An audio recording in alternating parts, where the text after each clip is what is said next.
is John Terrell. I'm the project manager for RV Anderson Associates Limited. We've been helping the county for the last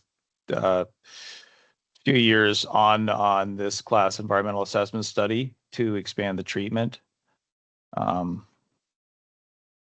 So I think Harry went through all the different administrative things, so I'll certainly skip that. So we'll go right to the purpose of this meeting. Certainly, we're going to review the project background, review work to PCC1, and review the selected planning solution that came from that. We'll review the work that we've undertaken with the county since PCC1, which included an assimilative capacity study, confirmation of the discharge requirements with the Ministry of the Environment, Conservation and Parks, MECP for short, and conceptual treatment requirements. And that were based on the discharge requirements that we agreed to with the MECP. We'll review the design alternatives for inflammation. We'll review with you the selection that we have for a preferred design alternatives for going forward with an expansion, and then we will discuss next steps. So just going back through the background of this project, currently Norwich has a serviced population of approximately 4,400 persons. The wastewater treatment plant was originally constructed in 1974 and was expanded in the mid-1990s. Currently, it consists of a north lagoon with about 118,000 cubic meters of storage volume, a south lagoon with approximately 93,000 cubic meters of storage volume, and then 4 intermittent sand filters, which basically polish the effluent from the lagoons prior to discharge. The current plant is rated for an average day flow of 1,530 cubic meters a day, and that's average. But the approvals that the current approvals for the plant allow it to intermittently discharge up to 5,160 cubic meters per day to Otter Creek. So just to give everybody sort of a sense of where the plant's located, on the left-hand side of the slide, you can see the outline of the settlement limits of the community of Norwich, and in the south east quadrant of the settlement area is the wastewater treatment plant. It is situated on the right-hand side of the slide. You'll see it's situated on a large piece of property owned by the county. It's bisected by a former rail line, which is now I believe it's a trail. And you have on the south side of the trail, you have the South Lagoon. On the north side, you have the North Lagoon. The sand filters are to the northeast of the South Lagoon. And once the water goes through the sand filters, it's discharged by gravity to Otter Creek, which is just to the north of the North Lagoon. So when we were looking at the flow projections for Norwich from 2021 to 2046, we're looking at by 2046 with the current county population projections, we're looking at flows increasing from around 1,100 in 2021 upwards of to about 2,100 in cubic meters a day on average in 2046. And this is about and we've set the target for the design capacity flow for the future expansion at 2,600. This is 2,600 is about 85% of the anticipated daily flow in 2041. And the intent for that is to give the county time in the future to undertake any additional treatment upgrades to expand the capacity for ongoing growth of the future. So just to let you know, we're going through the municipal class environmental assessment process.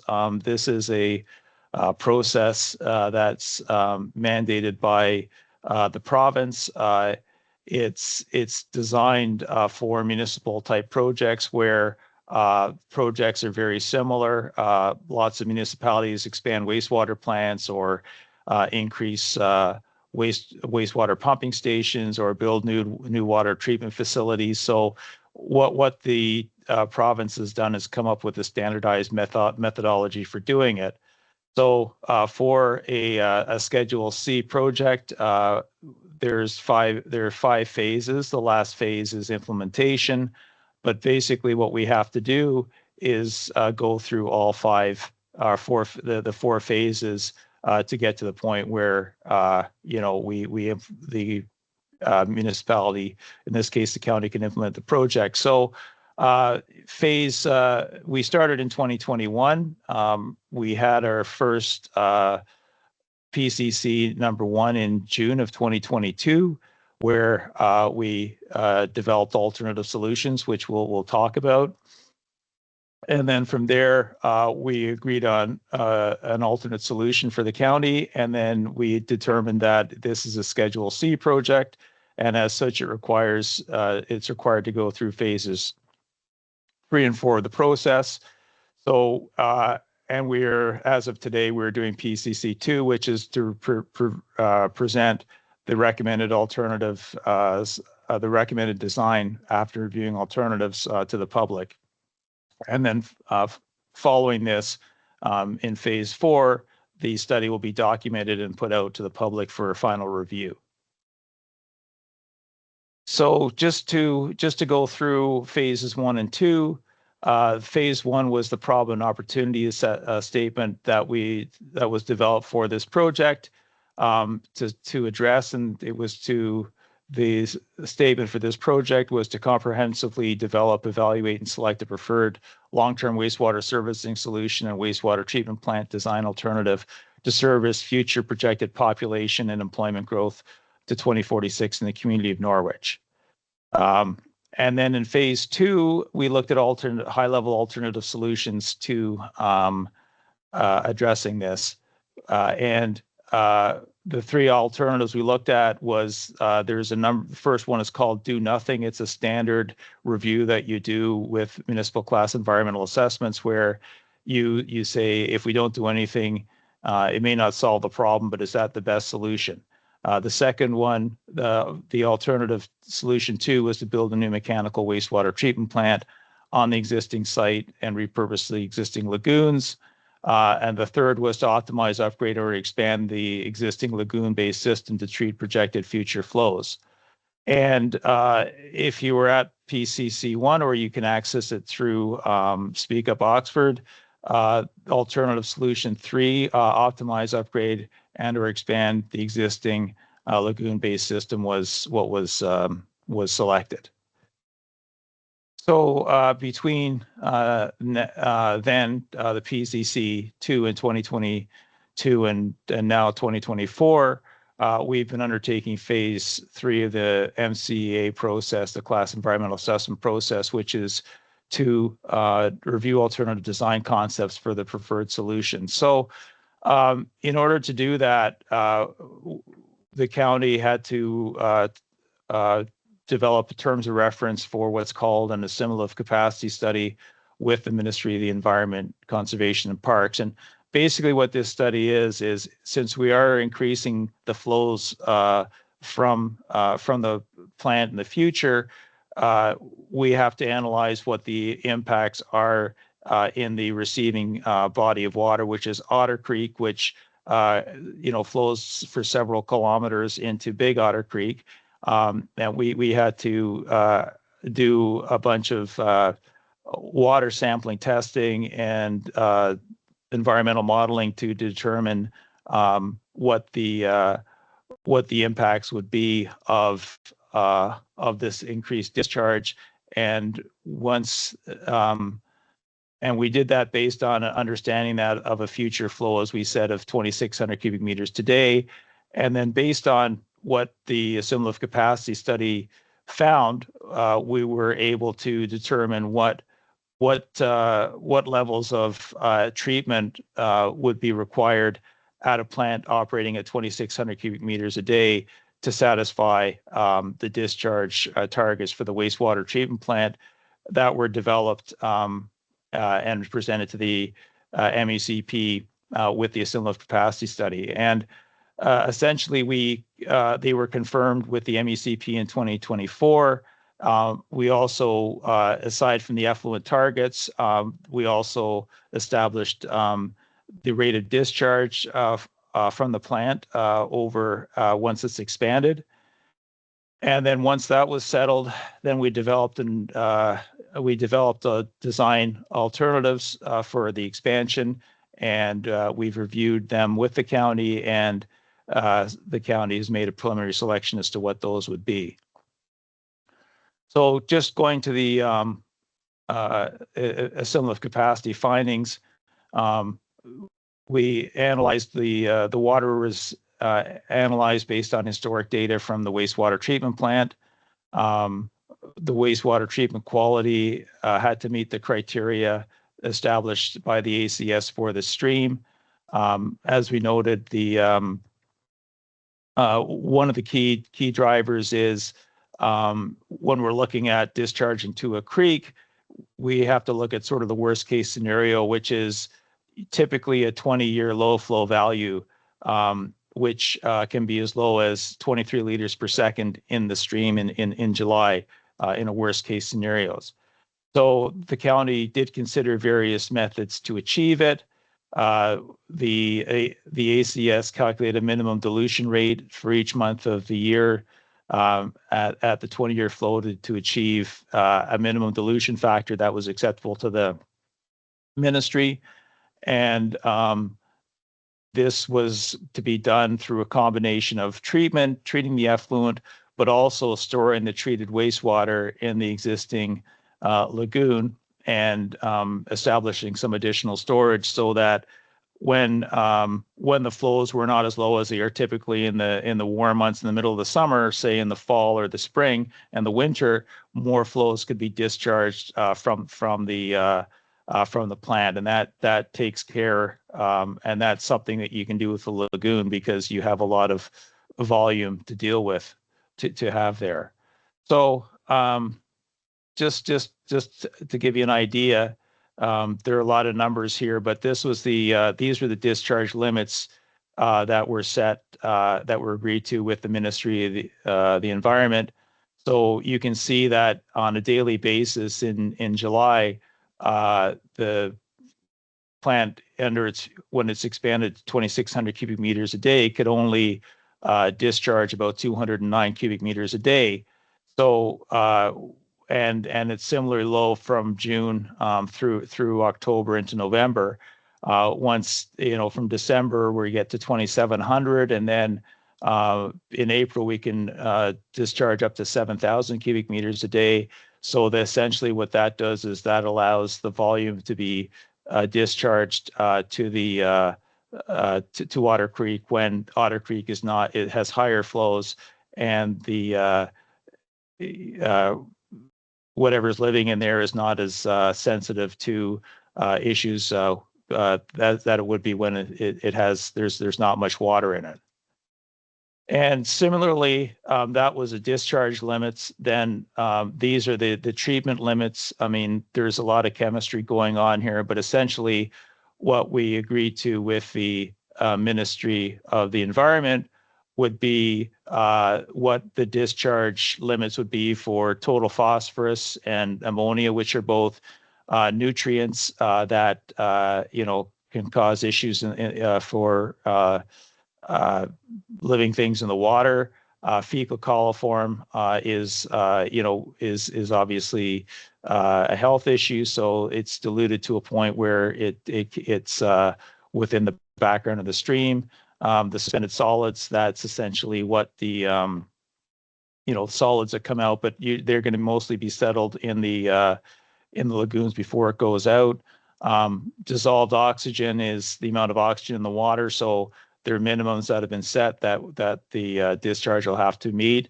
And the CUBOBD is a big term, but essentially what that means is it's the organic matter in the water that's discharged, and you want to keep that down because basically, if there are bacteria that naturally occurring, and if they start eating organic material in the water, that typically they use oxygen to process the eating of it, and that lowers the oxygen content, which is not good for fish and other animals in the water. So we've established those numbers. In general, the plant was actually meeting quite a few of them, or very close to them. So I think there shouldn't be too many issues in meeting it. So when we looked at a conceptual treatment requirement, how are we going to treat this water at 2,600 cubic meters a day on average?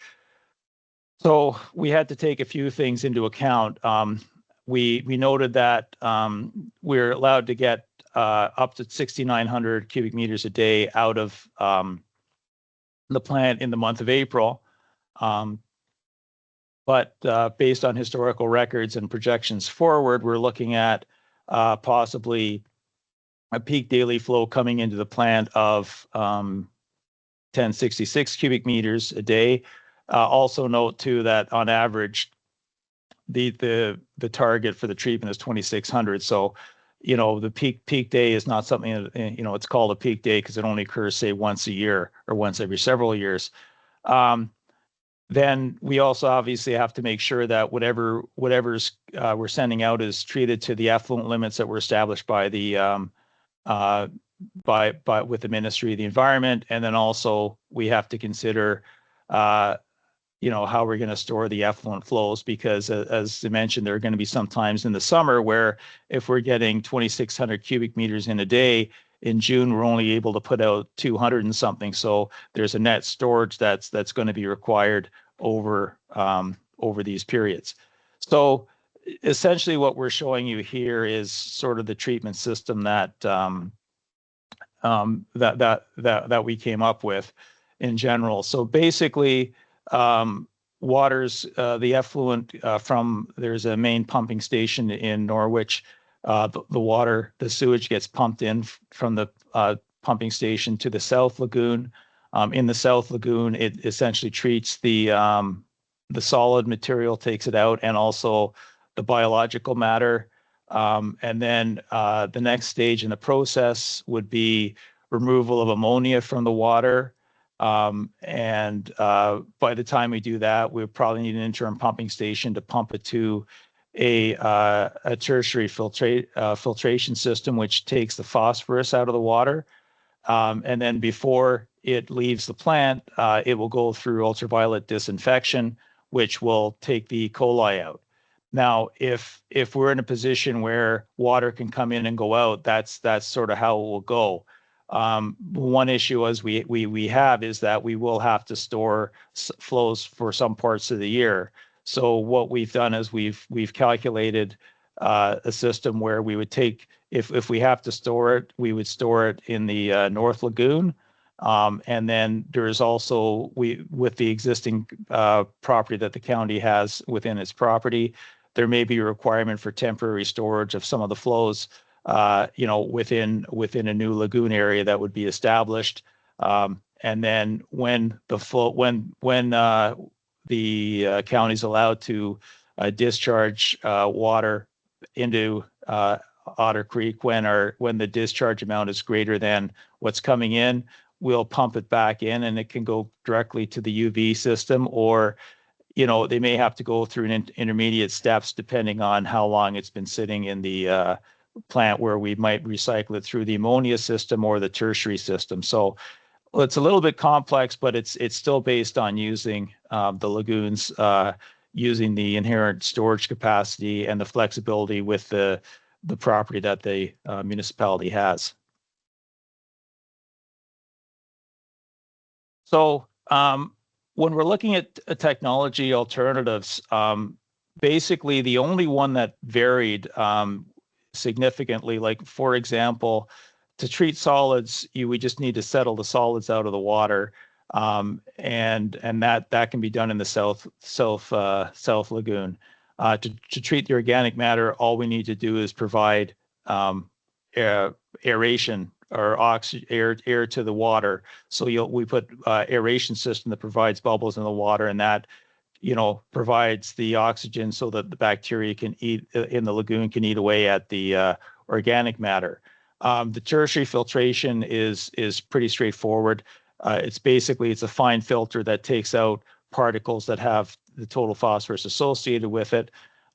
So the only sort of alternative that would be different would be, how do we remove the total ammonia from the wastewater?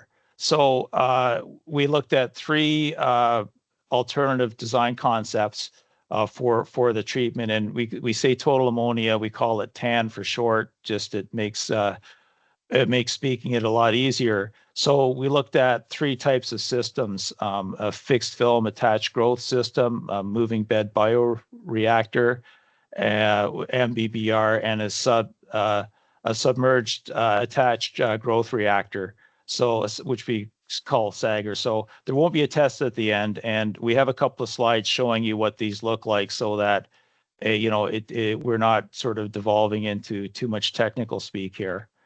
So basically, what a fixed film attached growth system is basically, it's you basically put framework up within the lagoon that's, as we said, aerated, and it's got mesh or some type of media like held up by these frames, and basically the bacteria that eats the ammonia would grow on that fixed mesh structure. So on the right hand side, you'd basically see the water would come in from the pumping station. We'd have aeration to take out the those orange dots are simply aeration. We're just creating bubbles in the water to get to take the organics out. Would there be some sort of system where we'd set up a fixed film media system at different points within the lagoon, and the water would go through that. The bacteria that would be established would eat the ammonia, and then from there it would go into through the tertiary filter to the next step of the project, or to the process. Moving bed bioreactors is actually even simpler. Basically, it's a separate tank that basically has some sort of plastic discs or balls or whatever, and basically they are the things that the bacteria that eats the ammonia, the TAN, will grow on. So water will come in from the lagoon after it's been aerated. It'll go through different, basically a couple of different tanks, and through those tanks, the bacteria that's grown on these MBBRs media will basically eat away at the ammonia. And then the last one is a SAGR, which is, and this is a picture of one that's been installed down in Brights Grove. I installed that about 10 years ago, or I didn't install it, I designed it about 10 years ago. So basically what it is basically the water comes in from the lagoon, and then it's pumped up. These beds are basically stone beds with an impervious bottom. The water is fed into them. There's aeration. There's air pipes in the bottom that bring the air up, and then the stone is essentially the media where the bacteria that eat the TAN grow on, and they basically eat. They eat away at the TAN, and then it flows through these SAGR beds, and then it basically goes into to the next stage of treatment, which again is the total phosphorus. and then the UV system. So those were the three alternatives that we presented to the county for review. And with the county public works staff, basically the design alternatives reviewed based on the following considerations or criteria: operational considerations, reliability, resilience, which is essentially the system's ability to perform under varying conditions, the ease of maintenance, the complexity of requirements to maintain, requirements for generators, say if backup power is required, the level of operator training and skill needed, the scalability and flexibility for future expansion, and also the ease of lagoon cleanout, because about every 10 to 15 years, lagoons have to be, because you've been, waters like the wastewaters come into them and you've been taking out all the solids, that accumulates. So every 10, 15, 20 years, you have to drain your lagoons and basically clean out the sludge at the bottom so that, it's not impacting the treatment and it's also not impacting the volume. We also looked at the economic considerations, the capital costs for construction, for operation and maintenance, and then if there's any of these systems would have some sort of funding eligibility from a higher level of government. We looked at environmental considerations, energy efficiency, the footprint and land use, greenhouse gas emissions, effluent quality and compliance, sludge generation, because you do have to get rid of it. You do have to take the sludge out and get rid of it. And also because Oxford County is, water supply is well-based, the projection of the overall water supply. And then finally, we also looked at social, cultural considerations, things like community acceptance, noise and odor control, health and safety, alignment with community values, indigenous considerations, cultural and heritage aesthetic impact, and if there's any economic benefits to the county. So these were all the things that we reviewed with the County Public Works. And because County Public Works they have 11 different wastewater treatment facilities, they have a lot of experience in various types of treatment systems, and there's been a lot of upgrades to systems in the last few years. They have a lot of really good insights, particularly on the operational and the O&M side of these things, which are probably the most important things to look at. So generally, when we looked at the operational considerations, again, we've sort of broken them down. You can sort of see how the score, like the total, the environmental study report, which will have all the detailed background. There'll be a very big scoring sheet in there, spreadsheet out of 100 that has scored all these things. So it's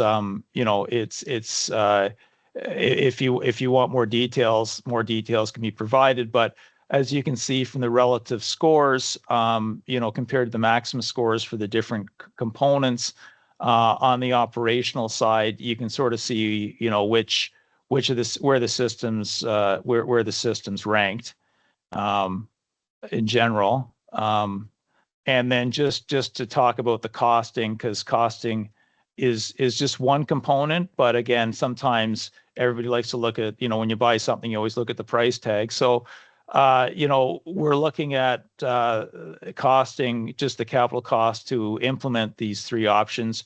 It's between about 18 million to 21 million. So it's in a relatively tight window that varies by about 10 or 20%. So the lowest would be the fixed film, which is around 18 million, and the highest would be 21 for the Sager, and the MBPR is about 18 and a half. So it's sort of in the middle there. And this is the very high level cost. I mean, we haven't, usually we do scales of cost estimating. So this is, again, minus 30 plus 50 is sort of the range that's quoted by the standards for us doing this. when we look at the economic considerations, again, when we take into account capital costs, funding eligibility, operations and maintenance costs, there are some there are some advantages just inherent with the cost of the equipment. But again, we have to consider that with the the impact for operations and maintenance. Environmental considerations, you can sort of see, it's the MABR and the all the SAGR typically had better environmental ranking than, say, the fixed film. And then for social and cultural, the SAGR appeared to have have better alignment with our higher score in terms of social and cultural considerations. So overall, when we take all of these rankings and we add them up, basically we get, out of 100, we get fixed film scores about 68, MBBR scores at about 74, and SAGR scores at 77. So when we're looking at the ranking and when we're looking at SAGR, certainly, yes, there were some higher operations and maintenance costs and capital costs slightly, but overall operations and environment and implementation categories, it seemed to score the best of the three options. And based on the total scores, the preferred ranking of the design alternatives for ammonia removal were SAGR first, MVBR, and then fixed film attached growth would be last. So based on the analysis that RVA and the county staff have gone through, the SAGR technology has been selected as the ammonia removal technology for the expansion of the Norwich Wastewater Treatment Plant. So as far as the design concept goes, basically the South Lagoon will be converted for aeration. So we will basically, right now, water just comes in and it just sort of sits in these lagoons, and there's sort of natural treatment occurs. But for this future growth, we need to put an aeration system in there to provide water, air into the lagoons. The SAGR is a little more efficient, so there's potential that some of the South Lagoon could be available for storage. And then from the South Lagoon, you can see that the water would go into the SAGR system, which is that yellowish area there. That's currently the area where the current sand filter beds are. So we're essentially looking at staying within within that area. There would be a new process building for all three options because we have to put the an ultraviolet disinfection system in, and also the building would also house the tertiary filters, which will treat the phosphorus. Again, we'd be looking at converting the North Lagoon into effluent storage, and then the sort of the area south of the South Lagoon, a portion of that would be available for storage. Again, the detailed design will confirm how much storage would be required for as required for the discharge criteria, where the county can't discharge much during the warm weather months, and then they'll have to store it up and then send it out in the in the cooler months. And again, that'll also probably depend to a certain extent on the pace of growth, et cetera. So where do we go? How do we implement this from here? So we've basically done this study. We've basically identified the type of project that's required. That's sort of the third arrow, blue arrow there between the study and the blue study and the green implementation. So there are going to be things that the county is going to have to consider how fast and when they're going to implement this project. And that's obviously the existing service. If demands grow from existing customers, if you get more development, both in terms of residential, non-residential, if there can also be, in some cases, changes in health and regulation. There might be some environmental sustainability concerns. Sometimes you look at climate change resilience, but I don't think you have to worry about this. Level of service is something, if for example, you had a lot of existing homes within the community that weren't serviced by sewage, then you may have to bring them on as well. Or there could be other project drivers. One driver typically will be is, say, government funding that's available from higher level of government. So basically on all those will drive when the project is needed. And then there may be some other factors that the county considers, and the county monitors conditions. And basically when the need to expand is greater than, the inherent costs of doing the work, then the project will be implemented.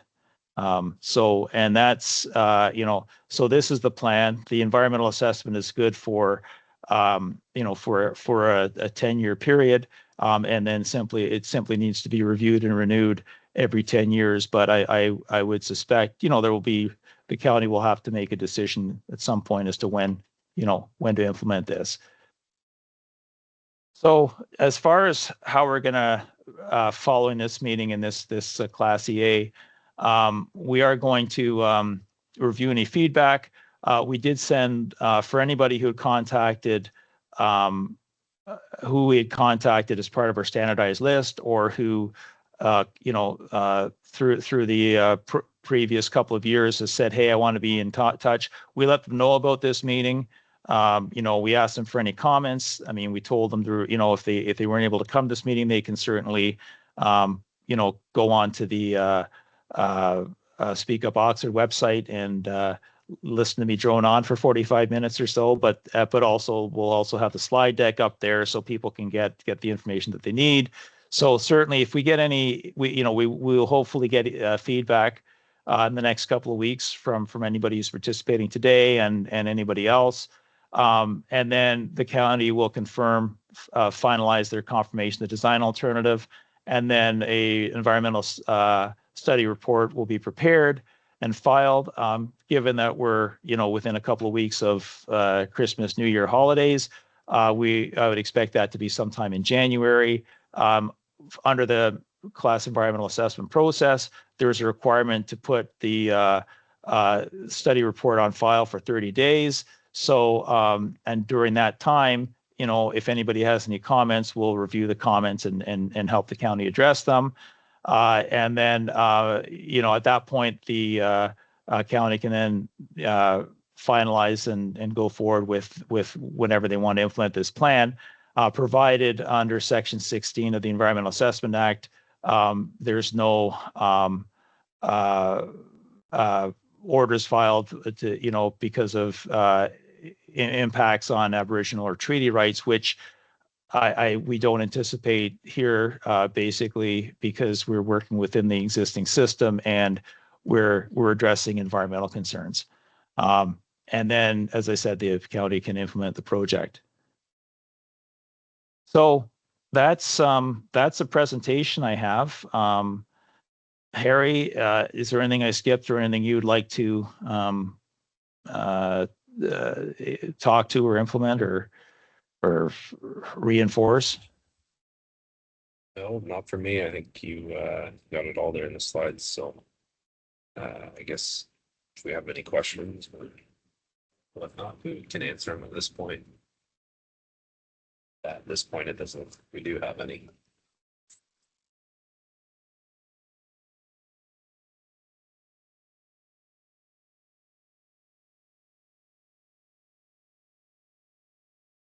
You're lucky. Everybody can go and watch Wheel of Fortune at 7 o'clock now, maybe. So,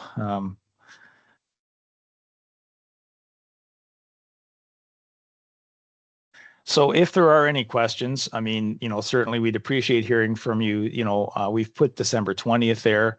that would be great. If not, there'll be another kick at the cat when it goes out for the notice of completion and the ESRs are published. So yeah, if there's any other if there are no comments, I'll hand it back to you, Harry, then.